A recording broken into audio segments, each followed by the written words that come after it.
I'm going to give you a real life, this is what matters, this is probably what you're going to notice review of these two tires. I am not sponsored, I want to be, but this is a totally unbiased review of these tires. And nobody's telling me what to say in this video, except for the sponsor at the end of the video, but that's totally different. I actually like their product, so it's no big deal. I'm going to make this video short and sweet for you. Between the two tires, I like the Tracer Pros better. But like most things, it's more complicated. It's like dating your sister. We're just going to have to get into the juicy details. So I'm going to compare and contrast these tires in terms of size, what it feels like on the pavement, the knobbies, what it feels like when you're cornering, rolling resistance, puncture resistance, ease to get on a rim in terms of the tubeless, which one feels faster and which one is more comfortable. That's a lot. All right, first let's discuss size. I have a cyclocross bike. I have a Specialized Crux. And the biggest tire that I can fit on that bike is a 38. I tried getting some 42s and they just don't fit in the chainstays. So what happened is when I totally wore out my Tracer Pros, it was during that stupid thing that happened a couple years ago where everybody started buying toilet paper, and for some reason nobody could get bike parts. So I couldn't get any Tracer Pros, I couldn't really get any tire. The only tire the local bike shop had or I could get was the Sawtooth. So I ended up getting, instead of 33mm tires, which I used for my cyclocross bike when I raced cyclocross, I got some 38s. Now with the Sawtooth, you can't even get 33s. But with the Tracer Pros, they come in 33s, 38s, 42s. So the Tracer Pros have a lot more variability in sizes if you're into size. You know, if size matters. So now let's talk about riding on pavement, because when you're using a gravel bike, you're not just on dirt, you're on the street as well. And actually, this is a win for the Sawtooth. When I was riding the Tracer Pros, there are knobbies on the middle part of the tire. With the Sawtooth, it's very smooth in the middle part of the tire. So when you're on the street, the Sawtooth actually felt better. Now, as far as knobbies on the tire, what I really liked about the Tracer Pros was, and this is the old tire here, is there are some pretty good knobbies on the side of the tire, so that when you're, and we're going to get into this with cornering, when you're turning, there's some good knobbies. But you really want, when you have a gravel bike, you want good knobbies on the side of the tire. You don't necessarily need it in the center, and that's what I liked about the Tracer Pros. Having said that, now we're talking about cornering.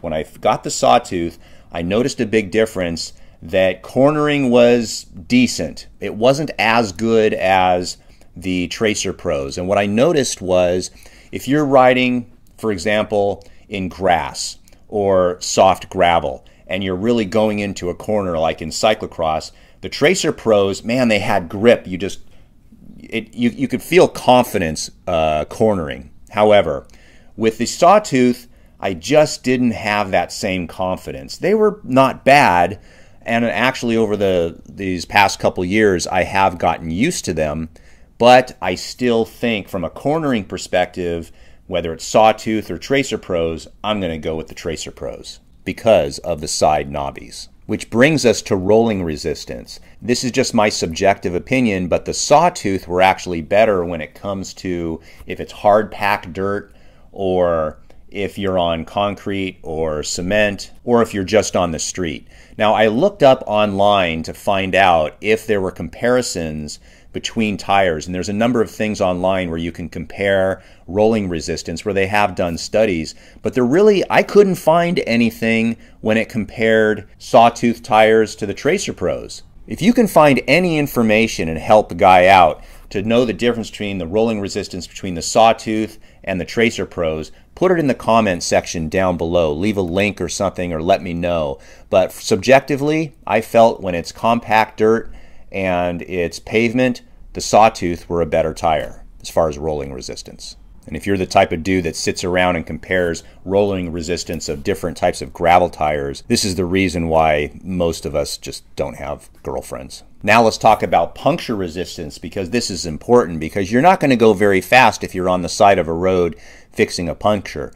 I'm going to say score 1 again for the Sawtooth. Now, they are a more robust tire, and they're heavier, and you can view all the specs that you want on online. You don't need me to do a comparison of different specs, things you could find. This is what you would actually feel, what you'll notice. And the Sawtooth were actually much better in terms of puncture resistance when I was out on the street. So now let's talk about ease of getting on your rims. Some tires are very, very difficult to get on rims and others are easier. Both of these tires were very, very easy to put on and make tubeless. Now, which tire feels faster? And this is where things get complicated, because if I'm on concrete or I'm on the street, the Sawtooth feel faster.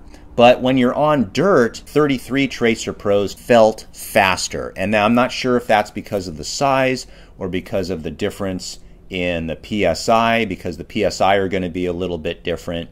You know, if we're all cyclists, we realize we're all a bunch of weight weenies and anal retentive about every little thing. I bet you actually know how much PSI is in your back tire and your front tire right now, don't you? I do. It's totally normal. But again, the reason why you don't have a girlfriend that will stick around. Now let's talk about comfort. Which one was more comfortable? I actually found that the Sawtooth were more comfortable. Was it because you got a little more cushion? It's a little bigger. But I imagine if I changed to a 38mm size tire for the Tracer Pro, it would be just as comfortable on the dirt. Which tires are you using for your gravel bike or your cyclocross bike? Let me know in the comment section down below. If you've compared these and you have a different experience, let me know. So if you would like to see a review of the latest $18,000 Colnago, go ahead and call them and tell them to send me that bike, and I'd be happy to review it for them. I would like a size 54, please. Actually, if you want to see a really bitchin' ride in California, I'll put that link at the end of the video right here. And I apologize for all the jokes about your sister. I actually don't know your sister personally. I just heard rumors. Just don't get so offended.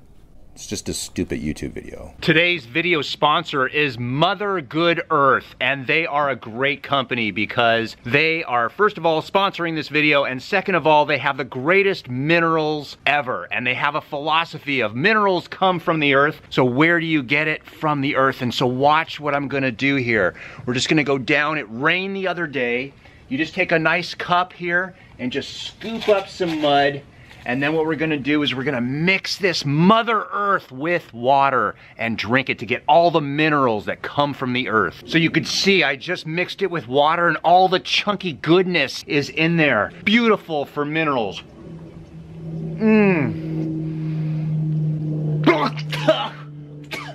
Oh my God. Oh, screw this. I don't need the money. No more sponsorship. Okay guys, good news. I have a new sponsor, By Optimizers, and they have Magnesium Breakthrough. This actually I do use. I take 2 tablets at nighttime. It helps me sleep. It's got 7 different minerals. Now, of course, Mother Earth supplies minerals in the dirt, but it needs to come into the vegetables. And if the soil isn't good, if you're not eating organic vegetables, you're not getting as many minerals as you really should be. So that's why I take 2 tablets. It's got 500 milligrams of magnesium in it, and it's got 7 different types of magnesium. The reason I take this is for a number of reasons. It regulates my blood pressure, it keeps my heart healthy, which is an endurance athlete I really want, and it helps me sleep. It's easy on the stomach, easy to digest, no digestive trouble, and this is actually a sponsor that I could stand by. Oh man, who's gonna clean up these chunks?